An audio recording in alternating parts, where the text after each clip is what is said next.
สวัสดีครับ I'm Point from ค้นพบ Let's continue on our discussions from the previous few videos and weeks. Beliefs. What are beliefs? Let's really pick this apart. The argument that I want to present to you today is that a belief is not real. It's not grounded in actual reality itself.It's grounded in our own mental constructs and concepts. But there's good news here, because therefore this means that we have the power to completely change this, to completely change and overcome our limiting beliefs about oneself, about the past, about life circumstances, life situations, about the future. You have the power to do that.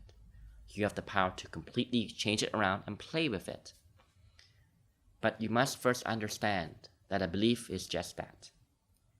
Would you therefore agree with me that a belief is nothing more than a thought that you keep on thinking? A belief is nothing more than a thought that you keep on thinking. And a thought is not reality itself. Okay? Now, the reason why I want to talk about this topic today is because I think that.From my own observation about myself and from my observations in working with people and talking to people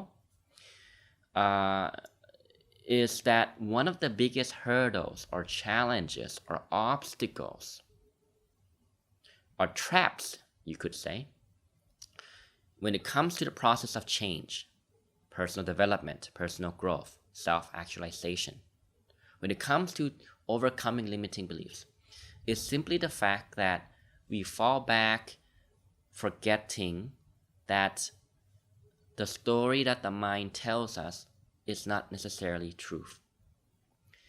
We fall back and we forget and we believe the things that the mind says, and we hold it to be true.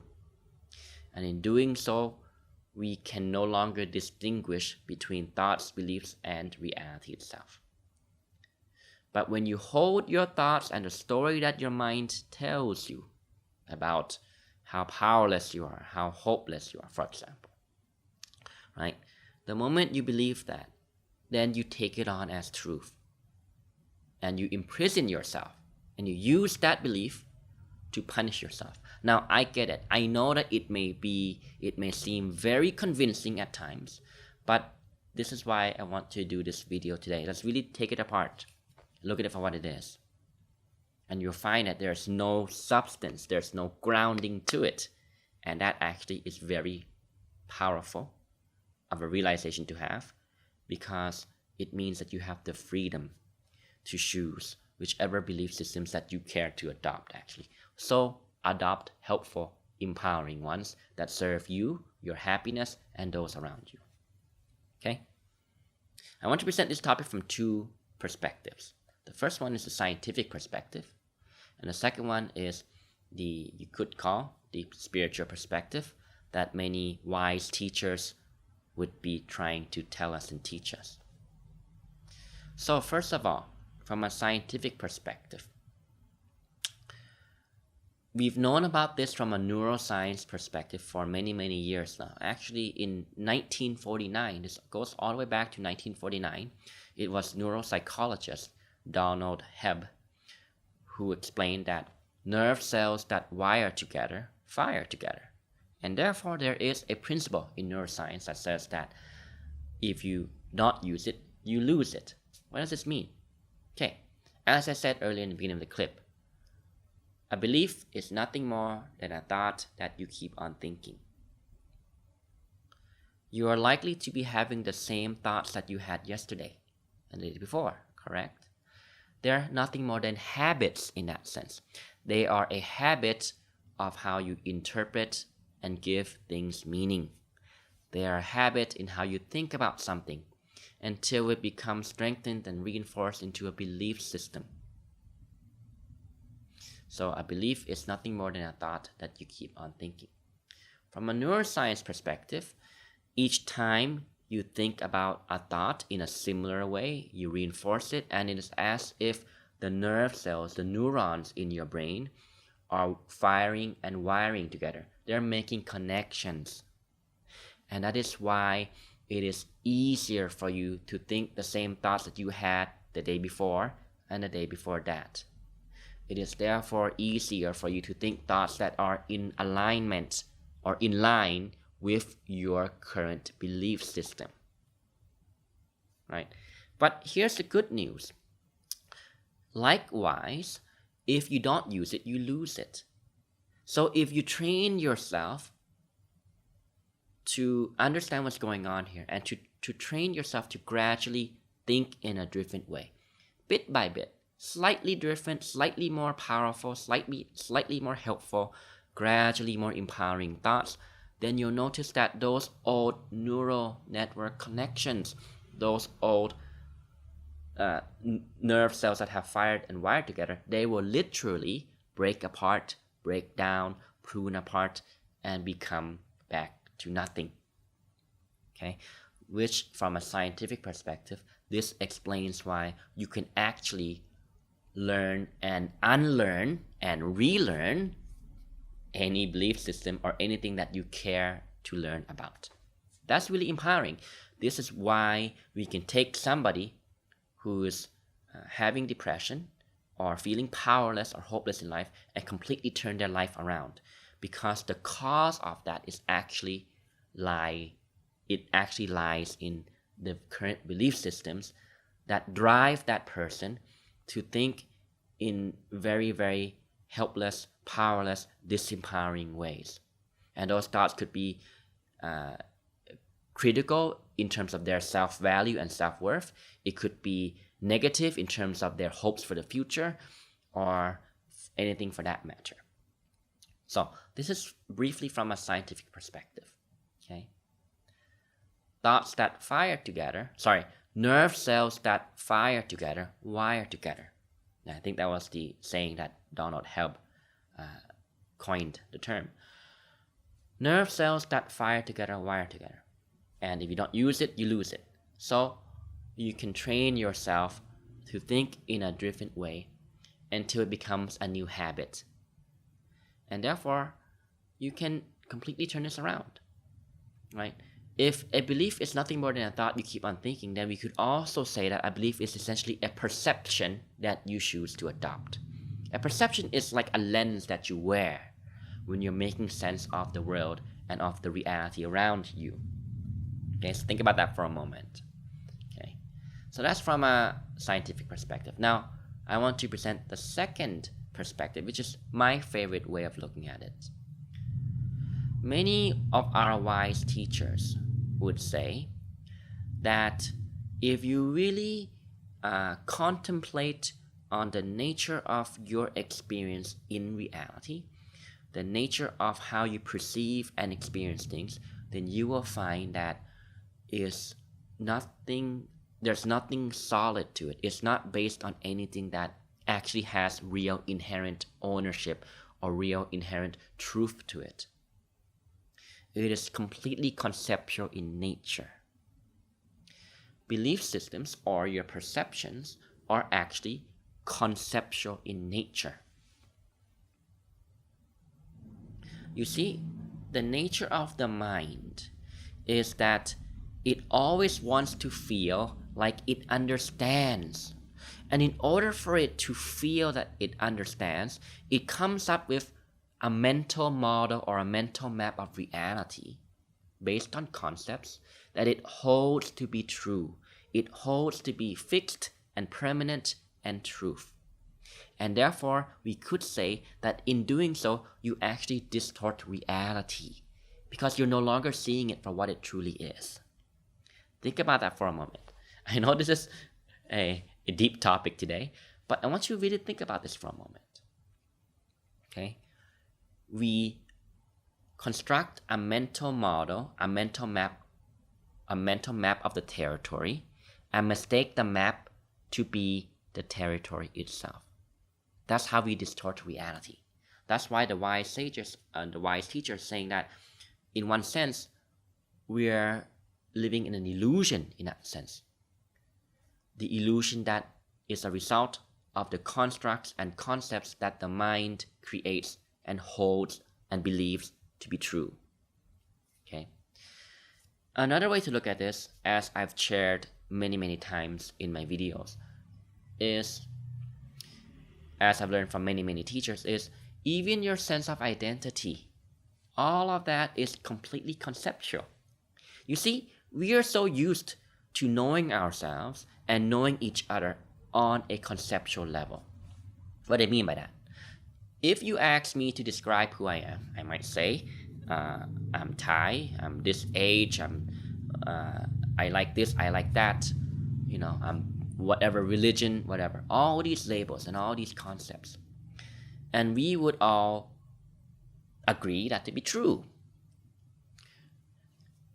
Or at least I would hold that to be true, and I consider that to be who I am. Right? This structure of your ego mind, that is actually built on concepts.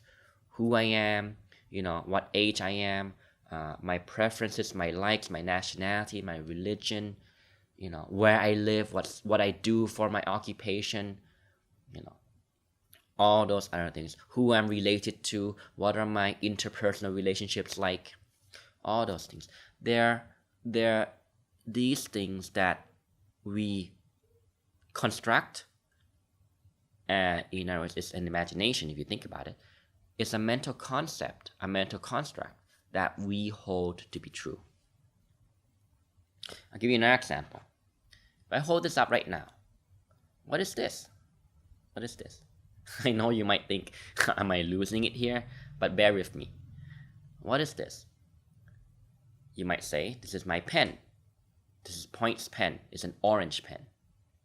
But you see, you notice that in one sense, I'm not seeing this for what it truly or actually is. I'm seeing this in relation to how it relates to me and how it can serve me. How it relates to me means that, well, it belongs to me, so it's my pen. How it can serve me is it's a wonderful, useful ballpoint pen that I keep with me and I use to write whenever I need it, right? It's also done out of a need for convenience, because if I say this is my pen, it means that I can go out and use this and share it with my friends and other people, and they will know who to return the pen to, because it's Point's pen. It's Point's pen. But do you notice that this is actually completely conceptual in nature? You're not seeing it for what it truly is. Your mind is always putting labels onto it, as if, okay, now I understand it, and put it away. I don't want to think about it anymore, because I know what it is. But you've completely missed the mark of what its true essence is. In other words, it's almost as if we cannot help but keep on looking at things through our mental projections, through our analysis of what it is, how it can serve us, what it can do for us.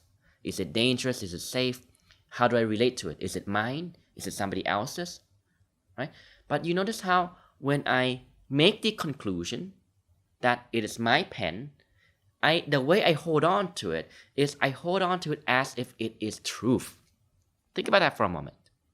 I hold on to it as if it is this permanent piece of reality that holds true forever throughout the entire universe, right? And that's how I distort reality from what it is. That is how I completely miss the mark. And I'm not seeing this for what it truly is. Think about that for a moment. What about this? Before I bought this pen, did it belong to me? Conventionally speaking, no. You see? So this is how we always project these mental constructs and concepts onto everything. And this is not to demonize this. This is how our mind works, and it's working perfectly naturally, because it needs to work like this in order for us to be able to live and navigate through life in each and every day. Here's another example. What about this? What is this? You might say it's a water bottle. You might say it's full of water. You might assume it's water. It could be something else. Who knows, right? You might say it's Point's water bottle. You might look at this and see that it's a brand. It's Pura is the brand. Okay? But you see, in a similar fashion, we're so used to projecting constructs and concepts onto that object, and in doing so we miss it for what its true essence really is.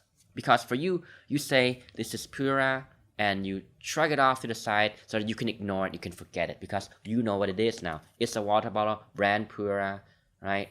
And it belongs to Point. There you go. But you've missed reality completely. You believe what your mind tells you, and you hold it as truth itself, when in fact there's nothing inherently true about that perception of it. Now think about how this relates to our limiting beliefs. Think about how this relates to when your mind comes up with a story about how, oh, you'll never succeed in work, you'll never be successful at your business, you'll never find love because of whatever happened in the past. You notice that? You're using some factual data from some experience that we all hold to be true, and you're using it and perceiving it in a way that ironically serves to imprison you and cause you to feel powerless and helpless in life. And because you believe it to be true, you don't question it. And you forget that it's actually always still nothing more than a belief system. In other words, you believe, in the case of this example, you believe that you'll never be successful in business. Or in the case of this example, that person believes that he or she will never be successful in business, will never be successful financially, will never be successful in finding romantic love, because they've always failed in relationships before, because whenever they had a relationship, it was short-lived, because they had always pushed their partner away for whatever reason. You notice that? But it's always still a belief. And because we don't question it, we hold it to be true, and because we believe it to be true, we argue to death for our own limitations. But the point of this video is to show you and really bring apart and take apart belief systems. Do you notice that they're not grounded in reality itself? They're not grounded in ultimate reality. But then you might ask, what is reality? Well, I don't know that too, because I haven't reached there, but at least I know that I'm still seeing my experience through the lens that I wear. The lens in this analogy is my belief systems that gives rise or governs how I interpret something and create meaning out of it. Is still seen through my lens, the lens that I wear. And this lens is nothing more than a perception. It's nothing more than a belief system. And therefore, I have the power to change it. And that's why all limiting beliefs can be completely undone and turned around completely. And I hope this video helps to make this case to you. Okay? There's nothing tangible about it. Even your sense of identity, even who you feel, think, and believe you are, is actually nothing more than an assumption. It's nothing more than a concept that your mind constructs and holds to be a permanent piece of reality. But in doing so, it actually mistakes reality for what it simply is. So, as I said, what is reality? Well, I haven't reached there yet, but from studying this from many, many wise teachers, I think that the wise teachers are all pointing to the fact that, yes, there is a ultimate truth. There is an ultimate reality. But in order for you to perceive that, or really see that, or really experience that, you must come to a state of awareness, or a state of consciousness, or a state of perception that allows you to see something prior to your mental projection of its concepts and labels and all those things in between. You notice that? Can you perceive something prior to your thoughts about it, in other words? And there are many ways to go about this depending on the traditions that you follow. One tradition, of course, is the meditations in Buddhism, say Vipassana meditation, that is all about breaking down the nature of your experience and in order to see it for what it truly and simply is. Now, I borrow these explanations from my meditation teacher, and I explain it in a way that I understand. And again, the meditation teacher that I've shared also his work previously in my videos, Yutatamo Piku, a Canadian-born Buddhist monk who has taught me many things about meditation. And there are also other traditions that if you are interested, you can study and dive into in order to look deeper into the nature of how we experience this reality. But the main point of today's video is to offer some case, to make a case to you that the next time you believe the stories that your mind tries to tell you and get you to believe, right? Really question it and realize that a thought is not reality. A belief is not reality. It's just reality as filtered through your lens, through your interpretation. In other words, it's a result of how you process it. It's nothing to do with reality itself. You may argue that it's based on reality, say, well, what do you mean, Point? Of course I'm going to be forever, heartbroken because I was bullied as a child, because of my past toxic relationships, for example. What do you mean? How do you ignore it? Are you telling me to ignore reality, Point? No, that's not the point at all. The point is, contemplate on how you perceive it, how you hold on to some facts and data, and how you perceive it, and use that to continue to punish yourself and cause yourself suffering, right?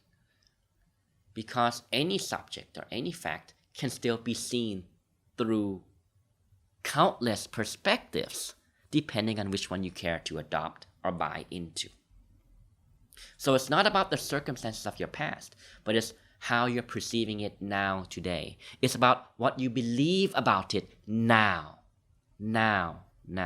Again, another thing that many teachers say, there's the past and the future doesn't exist. You only ever have the now.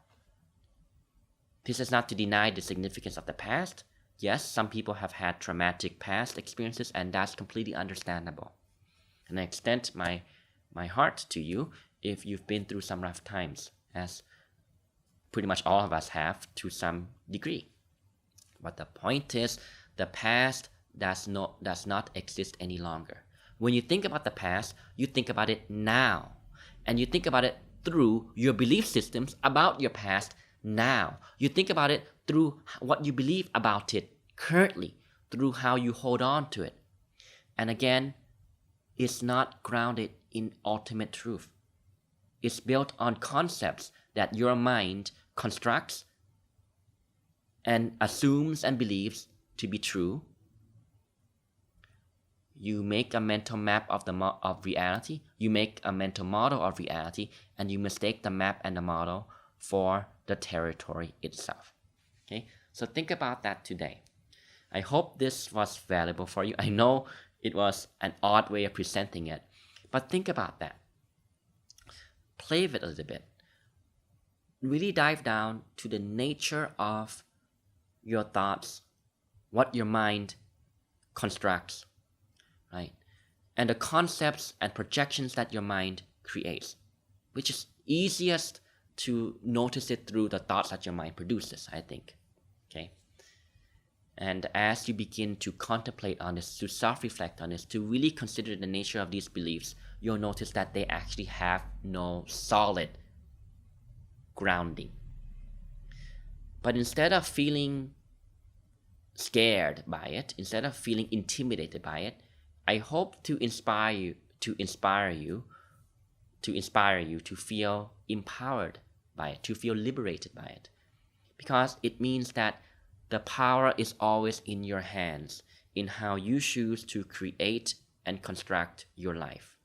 On the belief systems that you choose to adopt, some of them might be harder to work towards given where you're at. That's understandable, but you can still work towards them. So choose powerful, helpful, empowering thoughts that serve you and your happiness and those around you. And you realize that what you focus on becomes your reality. And you realize how that is how you create your own reality. Okay, I'll leave it at that. Do let me know what you think. I know this was a long video. Thank you very much for watching. If you made it to the end, this far to the end, do let me know what you think. If you like the video, please give it a like and subscribe and share. And I'll see you next time. สวัสดีครับ